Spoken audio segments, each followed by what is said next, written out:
तपाईहरूलाई कुनै किसिमको समस्या परेको छ?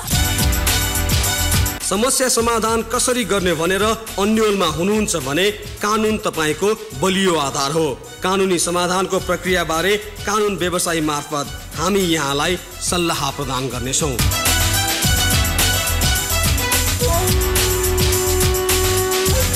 रेडियो कान्तिपुर, रेडियो राष्ट्रको सुन्दै हुनुहुन्छ। कार्यक्रमको नाम हो कानुनी बहस र परामर्श। कार्यक्रम कानुनी बहस र परामर्श हरेक मंगलबार बिहान 7:30 देखि 8 बजेसम्म सुन्दै आइरहनु भएको छ। कार्यक्रम कानुनी बहस र परामर्शमा यहाँहरूलाई परेका समस्या र समस्या समाधानका कानुनी प्रक्रियाका विषयमा प्रत्यक्ष रूपमा कानुन व्यवसाय मार्फत यहाँहरूलाई हामीले सल्लाह प्रदान गर्दै आइरहेका छौँ।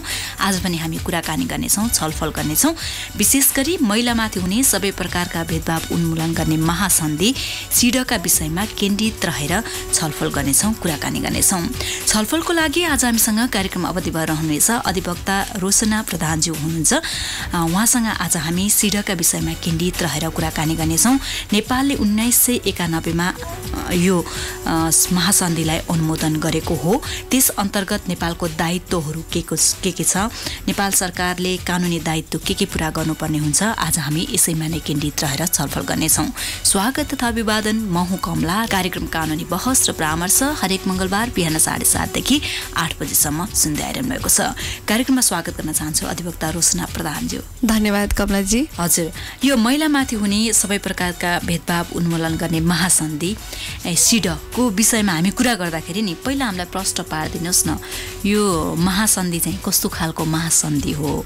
अब नेपालले चाहिँ कानुनी दायित्व के पूरा गर्नुपर्ने हुन्छ, यो प्रक्रिया के हो, यसको बारेमा? महिला विरुद्ध हुने सबै प्रकारका भेदभाव उन्मूलन गर्ने महासन्धि सिड संयुक्त राष्ट्र सङ्घको महासभाले चाहिँ 1979 मा पारित गरेको थियो। यस महासन्धिलाई चाहिँ महिला अधिकार सम्बन्धी अन्तर्राष्ट्रिय पत्र international bill of women's right पनि भनिन्छ। र नेपालले, अघि हजुरले पनि भन्नुभयो, नेपालले यो महासन्धि चाहिँ अप्रिल 22, 1991 मा अनुमोदन गरिसकेको छ।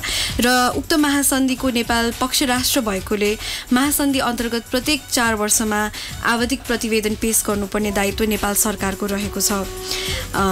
हजुर, आवधिक प्रतिवेदन पनि 4 वर्षमा पठाउनु पर्ने दायित्व नेपाल सरकारको हुन्छ। तर अब 4 वर्षमा आवधिक प्रतिवेदन पठाइएको छ कि छैन, पठाउँदाखेरि चाहिँ के विषयहरू समेटेर पठाइने गरिएको छ, त्यसमा पनि प्रश्न पारिदिनुहोस्। आवधिक प्रतिवेदन चाहिँ 4 वर्षमा पठाइन्छ। मैले अर्को एउटा पनि कुरा जोड्न चाहेँ, प्रारम्भिक प्रतिवेदन हुन्छ। अनुमोदन गरिसकेपछि चाहिँ पक्ष राष्ट्रले यो जुन महासन्धि अनुमोदन गरेपछि 1 वर्षभित्रमा एउटा प्रारम्भिक प्रतिवेदन पठाउनु पर्ने हुन्छ।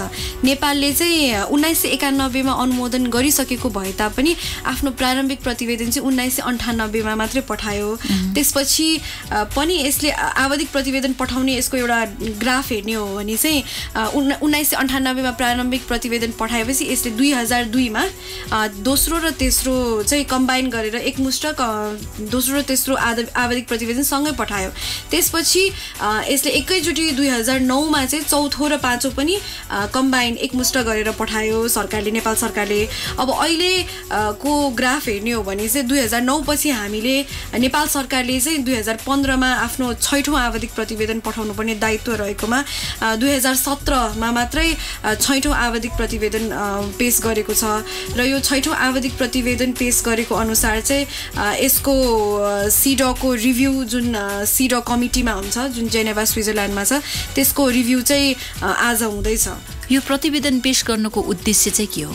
यस प्रतिवेदन पेश गर्नुको मुख्य उद्देश्य भन्दाखेरि चाहिँ महासन्धि अन्तर्गतको राज्यको दायित्व परिपालना गरी नगरेको मूल्याङ्कन गर्ने, अनि साथै महासन्धिले कायम गरेको स्तरसँग राष्ट्रिय कानुन, प्रशासकीय नियम र कार्यविधिहरू तथा नीतिहरूको समीक्षा गर्ने, महासन्धिको प्रत्येक धारासँग सम्बन्धित वास्तविक अवस्थाबारे जानकारी प्राप्त गर्ने, महासन्धिले प्रदान गरेका अधिकारहरू प्राप्त सम्बन्धमा रहेको के छ कमी कमजोरी अभावहरूलाई पनि पहिचान गरी प्राथमिकताको आधारमा चाहिँ उपयुक्त नीति तथा कानुन निर्माण गर्न प्रोत्साहित गर्ने यसका चाहिँ मुख्य उद्देश्यहरू रहेका छन्। हजुर, त्यो उद्देश्यहरू हामी फुलफिल गरेका छौँ कि छैनौँ? एउटा कुरा चाहिँ महिलामाथि हुने सबै प्रकारका भेदभाव उन्मूलन गर्ने महासन्धि हो। महिलाका लागि चाहिँ अत्यन्तै ठुलो महासन्धि हो, होइन?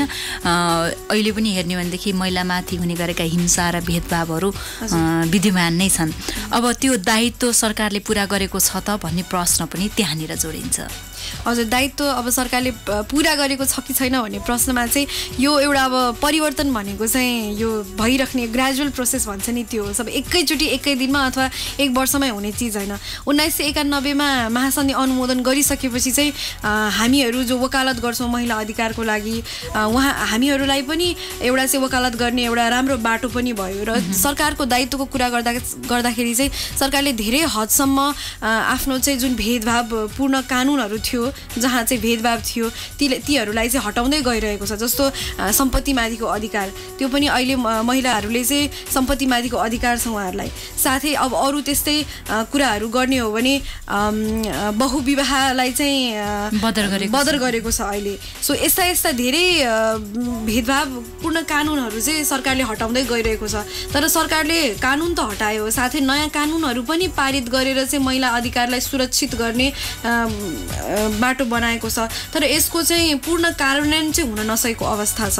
सो त्यसैले गर्दाखेरि कानुन बनाउने मात्रै होइन, कानुन हटाउने मात्रै होइन, जुन बनेको कानुन नीति नियमहरूलाई पनि कसरी कार्यान्वयन गर्दै लाने भन्ने अर्को प्रश्न हो। अब त्यसलाई पनि सरकारले बिस्तारै अगाडि बढाउँछ भन्ने हामीलाई चाहिँ आशा छ। अवश्य पनि तपाईँले भनिरहँदाखेरि कहाँनिर प्रश्न जोड्न मन लाग्यो भने नि, यो 1991मा चाहिँ नेपालले अनुमोदन गर्यो। अनुमोदन गरिसकेपछि आफ्नो दायित्वहरू नभएको कानुनहरू बनाउनु पर्ने, भएको कानुनहरू पनि विभेदकारी छ भन्ने संशोधन गर्नुपर्ने, नीतिगत कुराहरू प्रशासकीय कुराहरूदेखि लिएर प्रक्रियाका कुराहरूमा पनि सबै कुराहरू यसले समेटिने गर्दाखेरि, जसले गर्दाखेरि महिलाका अधिकारहरू चाहिँ सुनिश्चित गर्नलाई यो महासन्धि अत्यन्तै महत्त्वपूर्ण छ होइन। त्यो दायित्व नेपाल सरकारले पनि बोध गरेको छ। कतिपय कानुनहरू बनाउँदै गएको छ, कतिपय अवस्थामा संशोधन पनि हुँदै गएको छ। तर कार्यान्वयनको पछि पनि कार्यान्वयन हुनुपर्छ र कार्यान्वयन पनि गर्दै लैजाने चाहिँ दायित्व सरकारको पनि रहन्छ। अब चाहिँ तपाईँले भनेको जस्तो आजको दिनमा नेपालको यो विषयमा जेनेभामा छलफल हुँदैछ भनेपछि त्यहाँ नेपाललाई प्रश्न गरिनेछ होइन, गर्दाखेरि जवाफदेही सरकार हुनुपर्ने छ। त्यो कारणले गर्दाखेरि चाहिँ आफ्नो दायित्व चाहिँ त्यहाँनिर झल्किन्छ होइन। हजुर, अब अहिले सरकारले जुन 6औं आवधिक प्रतिवेदन पेश गर्यो, त्यो सरकारले 2017को अप्रिलमा नै पेश गरिसकेको छ। त्यसपछि सिडो कमिटीले चाहिँ सरकारको प्रतिवेदन मात्रै होइन, पक्ष राष्ट्रका चाहिँ गैर सरकारी संस्थाहरूको एउटा छाया प्रतिवेदन हुन्छ, जुन सरकारको प्रतिवेदनको छाया प्रतिवेदन हो, त्यही भएर नामै छाया प्रतिवेदन छ। त्यसलाई पनि हेर्छ सिडो कमिटीले। र साथसाथै अहिले चाहिँ जुन राष्ट्रिय मानवाधिकार आयोगले पनि आफूले पनि एउटा स्याडो रिपोर्ट नै पेश गर्न सक्छ। अहिले चाहिँ राष्ट्रिय मानवाधिकार आयोग र महिला आयोगले चाहिँ कम्बाइन्ड रूपमा रिपोर्ट पेश गर्नुभएको छ। सो त्यो प्रतिवेदनलाई पनि सिडो कमिटीले हेरेर सबै यी तीनैवटा प्रतिवेदनहरू हेरेर चाहिँ सिडो कमिटीले नेपाल सरकारलाई प्रश्नहरू सोध्छ।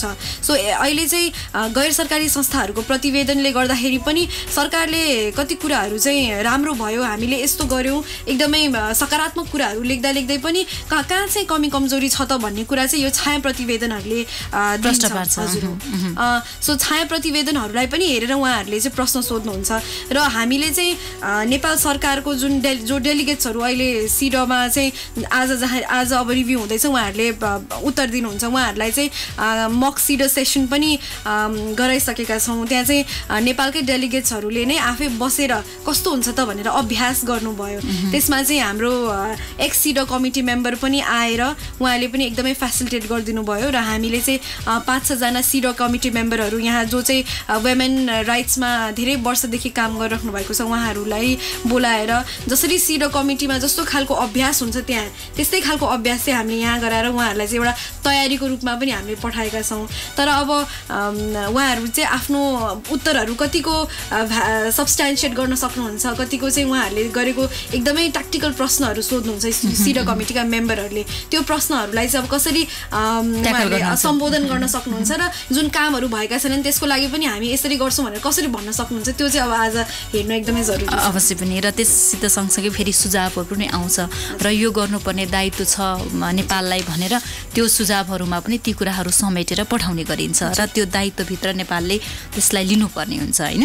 अब प्रक्रियाकै कुरा गर्दाखेरि चाहिँ अब आजको दिनमा छलफल भइरहेको छ होइन, र त्यहाँ छलफल हुँदाखेरि चाहिँ नेपाललाई अब के कस्ता सुझाव हुन्छ त्यो हामी पछिका कार्यक्रमहरूमा पनि छलफल गर्नेछौँ।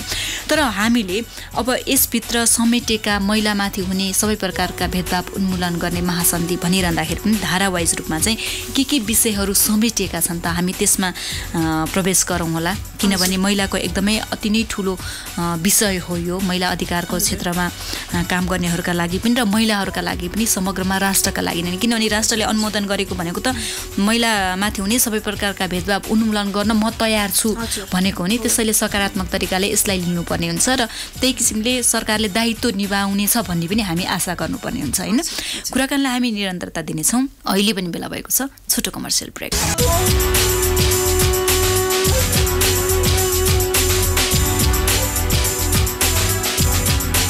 कमर्सियल ब्रेकपछि पुनः म स्वागत गर्न चाहन्छु। रेडियो कान्तिपुर, रेडियो राष्ट्रको सुन्दै हुनुहुन्छ। कार्यक्रमको नाम हो कानुनी बहस र परामर्श। कार्यक्रम कानुनी बहस र परामर्श हरेक मङ्गलबार बिहान 7:30 देखि 8 बजेसम्म सुन्दै आइरहनु भएको छ। आज हामी कार्यक्रम कानुनी बहस र परामर्शमा छलफल गरिरहेका छौँ। विशेष गरी महिलामाथि हुने सबै प्रकारका भेदभाव उन्मूलन गर्ने महासन्धि सिडका विषयमा केन्द्रित रहेर छलफल गरिरहेका छौँ। अधिवक्ता रोशना प्रधानज्यू आज हामीसँग कार्यक्रम अवधिभर रहनुहुनेछ। पुनः म स्वागत गर्न चाहन्छु रोशना प्रधानज्यू। हजुर, अब धारावाहिज रूपमा गर्दाखेरि हामीले के विषयहरू महिलाका विषयलाई समेट्न सकेका छौँ त, त्यो बारेमा अलिकति बताइदिनुहोस् न। महासन्धि जुन यो सिडो छ त्यसमा चाहिँ धारा 1 देखि धारा 16 सम्म चाहिँ महिला अधिकारका विषयहरूलाई लिएको छ। त्यसपछि पनि अरू धाराहरू छन् जुन चाहिँ अरू अनुमोदन प्रक्रियाहरूसँग सम्बन्धित छ। त्यही भएर यो 16 पछाडिका धाराहरूको बारेमा त्यति छलफल गर्न जरुरी छैन। अगाडिका जुन छन् म त्यसलाई चाहिँ अब क्रमैसँग म भन्न चाहन्छु। धारा 1 मा चाहिँ धारा 1 लाई चाहिँ अविभेदको सिद्धान्तको रूपमा पनि लिइन्छ, किनकि यसले चाहिँ अविभेदको परिभाषा गरेको छ। सो धारा 1 चाहिँ अविभेदको सिद्धान्तको रूपमा लिन सकिन्छ। धारा 2 मा चाहिँ राज्यको दायित्व, राज्यले चाहिँ के गर्नुपर्छ त, आफ्नो चाहिँ कानुन र संविधानमा समानताको सिद्धान्त समाहित गर्नुपर्ने, त्यसै गरी भेदभावपूर्ण कानुन हटाउनु पर्ने, अनि साथै त्यस्ता कुनै पनि भेदभावपूर्ण कानुन र प्र्याक्टिस अभ्यास त्यस्तो केही भइरहेको छ भने पनि त्यसलाई हटाउने भनेर आफ्नो राज्यको दायित्व लेखिएको छ धारा 2 मा। धारा 3 मा गएर चाहिँ राष्ट्रिय संरचनाहरूद्वारा चाहिँ महिलाको उत्थान कसरी गर्न सकिन्छ भनेर राष्ट्रिय संरचनाहरूको बारेमा बोलिएको छ। त्यसै गरी धारा 4 मा चाहिँ विशेष व्यवस्था, समानताको सिद्धान्त, महिलाहरूलाई चाहिँ धेरै अगाडिदेखि चाहिँ भेदभाव भएको हुनाले उहाँहरूलाई चाहिँ सिधै फर्मल इक्वालिटी भनिन्छ नि, त्यो मात्रै होइन, समानता पनि विशेष व्यवस्थाहरू ल्याएर, जस्तो रिजर्भेसन हुन्छ कि कोटा हुन्छ कि त्योहरू ल्याएर चाहिँ महिलाहरूको लागि विशेष व्यवस्था गर्नुपर्छ भन्ने कुरा लेखिएको छ। त्यसै गरी धारा 5 मा जाने हो भने चाहिँ लैङ्गिक भूमिका तथा रूढिगत सोचको बारेमा उल्लेख गरिएको छ, जहाँ चाहिँ कुनै पनि तरिकाले चाहिँ रूढिगत सोचलाई चाहिँ हामीले अपलिफ्ट गर्नु हुँदैन भन्ने खालको कुरा छ भने धारा 6 मा गएर चाहिँ बेचबिखन र शोषण विरुद्धको अधिकारको बारेमा बोलिएको छ। त्यसै गरी धारा 7 को कुरा गर्ने हो भने सार्वजनिक तथा राजनीतिक जीवनमा महिलाहरूको सहभागिता, किनकि यो क्षेत्रमा एकदमै कम महिलाहरूको सहभागिता छ। जुन निर्णय गर्ने पदमा चाहिँ महिलाहरू अझै पनि पुग्न नसकेको कुराले गर्दाखेरि चाहिँ यो 7 चाहिँ एकदमै महत्त्वपूर्ण पनि छ। त्यसै गरी धारा 8 मा चाहिँ अन्तर्राष्ट्रिय जीवनमा सहभागिता भन्ने छ। त्यो चाहिँ अन्तर्राष्ट्रिय जुन कार्यक्रमहरू हुन्छ, अन्तर्राष्ट्रिय क्षेत्रहरूमा चाहिँ महिलाहरूको पनि सहभागिताको कुरा गर्दछ। धारा 9 मा राष्ट्रियताको अधिकारको कुरा गर्दछ। धारा 9 एकदमै नेपालको कन्टेक्स्टमा हेर्ने हो भने जुन राष्ट्रियताको नागरिकताको जुन अधिकारको छ त्यो अहिले पनि महिलाहरूले चाहिँ स्वतन्त्र रूपमा चाहिँ नागरिकता दिन पाउने अधिकार छैन महिलाहरूलाई। र अहिले जुन नयाँ जुन अमेन्डमेन्ट आएको छ त्यसले पनि महिलाहरूलाई चाहिँ पुष्ट्याइका साथ सो घोषणा गर्नुपर्ने जुन छ त्यो कुराले त झनै पछाडि गएको जस्तो छ। सो यो धारा 9 मा चाहिँ अझै पनि नेपाल पछाडि नै छ भनौँ। त्यसै गरी अरू धाराहरूको कुरा गर्दै जाँदा धारा 10 मा शिक्षाको अधिकार, धारा 11 मा रोजगारी सम्बन्धी अधिकार, धारा 12 मा स्वास्थ्य सम्बन्धी, धारा 13 मा चाहिँ आर्थिक तथा सामाजिक लाभको अधिकार छ भने धारा 14 मा ग्रामीण महिलाको अधिकार छ, धारा 15 मा कानुनी समानताको अधिकार छ र धारा 16 मा चाहिँ विवाह तथा पारिवारिक सम्बन्धमाथिको अधिकार भनेर यसरी 1 देखि 16 सम्म चाहिँ यो धाराहरू यसरी लेखिएको छ। र 1 देखि 16 मा पनि धारा 1 देखि 5 लाई चाहिँ एउटा सिद्धान्त भनेर भनिन्छ, सिडोको सिद्धान्त भनिन्छ। र त्यसपछिका धारा 6 देखि धारा 16 सम्म चाहिँ अधिकारहरू जुन चाहिँ राज्यले आफ्नो देशका महिलाहरूलाई चाहिँ दिनुपर्ने प्रदान गर्नुपर्ने अधिकारहरूको रूपमा रहेको छ। एकदमै तपाईँले प्रश्न पारिसक्नु भएको छ। 1 देखि धारा 16 सम्मका विषयहरू अत्यन्तै महत्त्वपूर्ण छन्। 1 देखि 5 सम्म चाहिँ सिद्धान्तमा आधारित छ भनेदेखि 6 देखि 16 सम्म चाहिँ अधिकारमा आधारित छ। त्यसमा पनि अब यो हामीले सरकारले पठाउनु पर्ने प्रत्येक 4 वर्षमा पठाउने यो प्रतिवेदन आवधिक प्रतिवेदन एउटा भयो भनेदेखि नागरिक समाजले चाहिँ अर्को छाया प्रतिवेदन पठाउने गरेको छ। त्यस्तै गरी मानव अधिकार आयोग र महिला आयोगले चाहिँ दुईजनाले सँगै संयुक्त रूपमा चाहिँ त्यही छाया प्रतिवेदन नै पठाउने गर्नुभएको छ। त्यो तीनटालाई चाहिँ हेरेर त्यहाँमा भएका ग्याप्सहरू के छन् त्यसलाई चाहिँ यो सुझावको रूपमा भनेर पनि सिडक कमिटीले दिने गरेको छ हैन। त्यो नेपाल सरकारको दायित्व रहन्छ। त्यसो भनिरहँदाखेरि चाहिँ जस्तो अब समग्रमा महिला अधिकारका विषयहरू यसमा समेटिएका छन् हैन। अब अरू विषयहरू भन्दा अझ यो धारा 16 सम्म चाहिँ महत्त्व छन् भनेर यसमा विशेष गरी छलफल गरियो। अब यो छाया प्रतिवेदन तयार गर्दाखेरि स्थानीय तहदेखि नै प्रदेश स्तरीयदेखि केन्द्रसम्म चाहिँ व्यापक रूपमा छलफल गरेर यी विषयहरू समेटेर ल्याइएको छ। सबै महिलाहरूको अधिकार सुनिश्चित गर्ने किसिमले चाहिँ यसमा समेटिएको छ हैन। र त्यो चाहिँ आज त्यहाँ छलफल हुँदाखेरि अत्यन्तै महत्त्वपूर्ण छ भनेर लाग्छ हैन। मैले जोडिहाल्नु आज नेपाल सरकारको रिभ्यू रहेको छ भने हिजो चाहिँ गैर सरकारी संस्थाहरूले चाहिँ आफ्नो जुन प्रतिवेदन थियो त्यो पेश गर्ने उहाँहरूको अवसर थियो। त्यो हिजो पेश भइसकेको छ।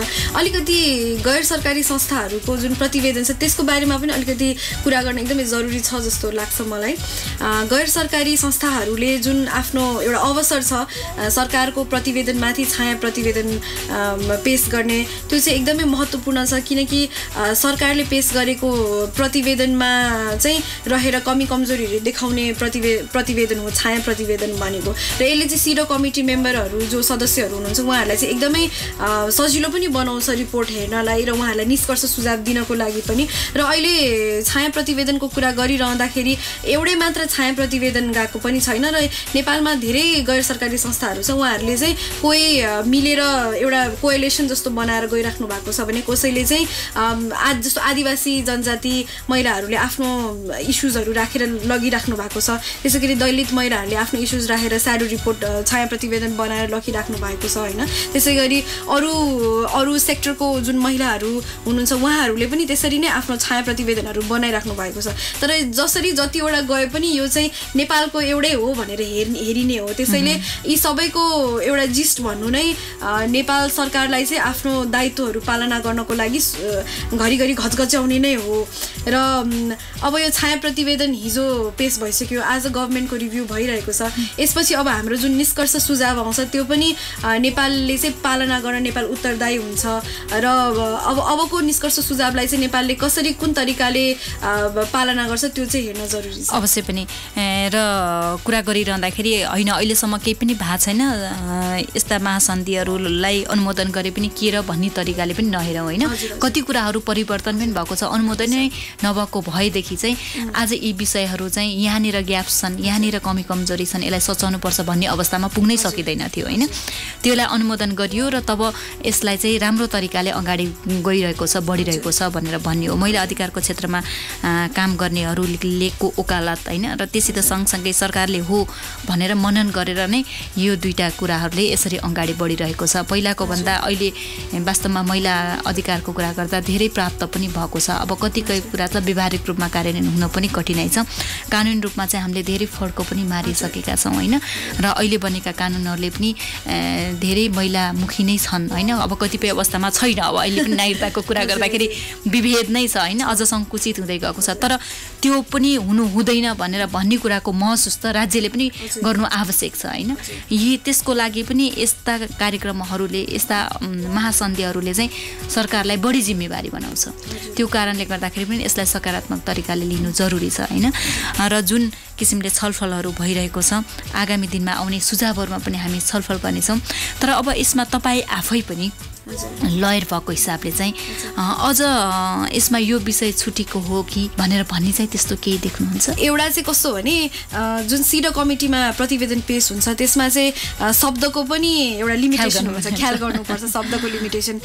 सरकारलाई चाहिँ अलिकति धेरै शब्द प्रयोग गर्ने उहाँहरूलाई चाहिँ अवसर हुन्छ भने गैर सरकारी संस्थाहरूलाई चाहिँ थोरै शब्दमा धेरै कुरा लेख्नुपर्ने अवस्था हुनसक्छ। त्यही कारणले पनि धेरै कुराहरू छुटपुट भएको हुनसक्छ। तर यो अब प्रतिवेदनमा भनेको थोरै शब्दमा धेरै कुरा बुझाउने अवसर हो।